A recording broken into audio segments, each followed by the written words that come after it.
Notre thème aujourd'hui, c'est la bière, mais Jean-Michel, puisque vous aimez faire dans l'originalité, vous faites dans l'eau. Oui, mais en même temps, dans la bière, il y a 90% d'eau. C'est presque pareil, hein, il paraît. C'est ce Même qu'on dit dans le Nord. Même combat. Vous avez donc à côté de vous votre fournisseur, puisque c'est le directeur général de l'agence de l'eau d'Artois Picardie. Alors cette eau, on la consomme tous les jours, au même titre que l'air. C'est un élément primordial de la vie. Qu'est-ce qu'on ferait sans eau? On ne pourrait pas vivre, hein, tout simplement. Elle est essentielle à notre quotidien. Et pourtant, nous sommes loin de tout connaître sur cette ressource naturelle.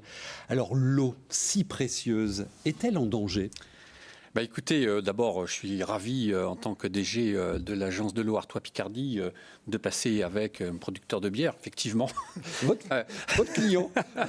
Non, mais oui, il y a un réel danger et assez paradoxalement, personne ne le sait.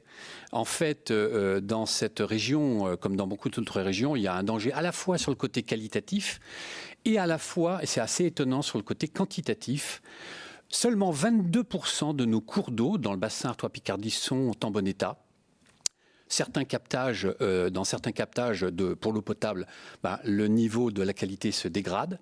Ah ouais. Du côté quantitatif, nous venons de vivre 3 ou 4 années de sécheresse et d'un côté, toujours plus de demandes de prélèvement, qu'ils soient des villes, des industriels ou des agriculteurs. Et de l'autre côté, cette sécheresse, des nappes souterraines qui ne se rechargent pas suffisamment et un réchauffement climatique qui va encore accentuer ces déséquilibres. Vous parlez de la sécheresse, on en parle beaucoup cette semaine à l'occasion du Salon régional de l'agriculture, parce que c'est une vraie calamité pour les agriculteurs, bien évidemment, cette sécheresse. Donc quand même des alertes concernant l'eau de notre région. Alors vous nous avez déjà donné des indicateurs. Est-elle meilleure, moins bonne que partout ailleurs en France ? Écoutez, nous avons une situation qui est particulièrement difficile, mais ça s'explique. En Corse, 89% de bon état des masses d'eau, mais il n'y a pas de pression. Ici, dans le bassin Artois-Picardie, c'est un tout petit bassin hydrographique avec de très fortes pressions qui s'exercent. Alors, il y a un passé industriel et minier qu'on connaît. Il y a une pression urbaine extrêmement importante. 75% de la population est urbaine.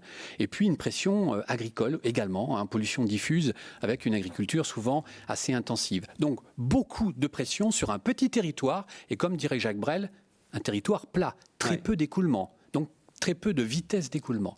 D'où effectivement un niveau de dégradation des masses d'eau assez important. Mais nous avons un objectif extrêmement ambitieux. Nous voulons passer, en l'espace de 6 ans, de 22% à 50% de bon état des masses d'eau. C'est notre objectif. Plus que doubler. On va tripler le rythme d'amélioration de la qualité de l'eau en l'espace de 6 ans par rapport à ce qu'on a vécu avant. Et pour ça, on ne pourra pas le faire sans tous les habitants de ce bassin, et c'est pour ça qu'on est là. Et d'où cette grande consultation publique que vous lancez, on en reparlera dans quelques instants. Donc 2 mots sur l'agence de l'eau Artois-Picardie, c'est un établissement public attaché au ministère chargé de l'écologie et du développement durable.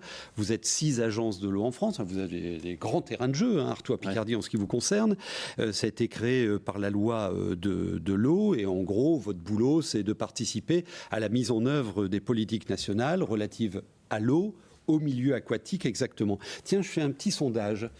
Est-ce que vous connaissez le prix du mètre cube d'eau que vous payez là, vous tous ? Oui. Ouais. 4,50 € le mètre cube. 4,50 €.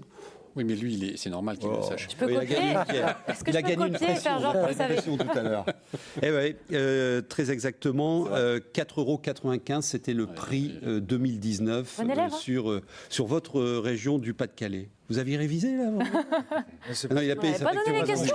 On consomme un peu d'eau. Non, mais je lui pose la question parce que c'est une ressource naturelle. Pourquoi on doit la payer ? On ne paye pas l'air ? Ah oui, alors c'est une excellente question et je pense que si on pose cette question dans la rue, très peu de gens sauront répondre. Mais parce qu'on ne voit pas tout le travail qui se fait en amont et en aval. Pour avoir de l'eau potable, il y a tout un travail de traitement, de captage, de forage, Ouais, c'est tout ça que de production d'eau potable en amont. Et ensuite, quand on l'a utilisée, c'est de l'eau usée, eh bien, il faut de nouveau la collecter, la traiter, ce qu'on appelle les stations d'épuration. Et tout ça coûte énormément d'argent. Voilà. Alors, je vous annonce d'ailleurs qu'en France, on a l'un des prix les moins chers au monde. Et évidemment que ce prix va augmenter dans les décennies à venir, surtout si on veut passer de 22 à 50%, comme vous le disiez. Alors, on revient maintenant à cette grande consultation publique que vous lancez. En 2 mots, c'est quoi l'objectif ? Alors c'est quoi ? Eh ben, c'est comment réussir ensemble cet objectif de gagner en gros 28% de bon état des masses d'eau en 6 ans. C'est extrêmement ambitieux. Et c'est quoi ? C'est un plan, enfin on a l'habitude des plans. Alors ça s'appelle, c'est un peu le SDAGE, schéma directeur d'aménagement et de gestion de l'eau. Oui. C'est sur 6 ans. Et les enjeux, voilà, principalement c'est ça. C'est comment on améliore la qualité de l'eau, comment aussi on devient économe et comment effectivement on ne gaspille pas et comment on gère mieux la ressource en eau. Et ça, c'est un programme d'action avec un budget non négligeable. Le programme de mesure est de près de 2,5 milliards.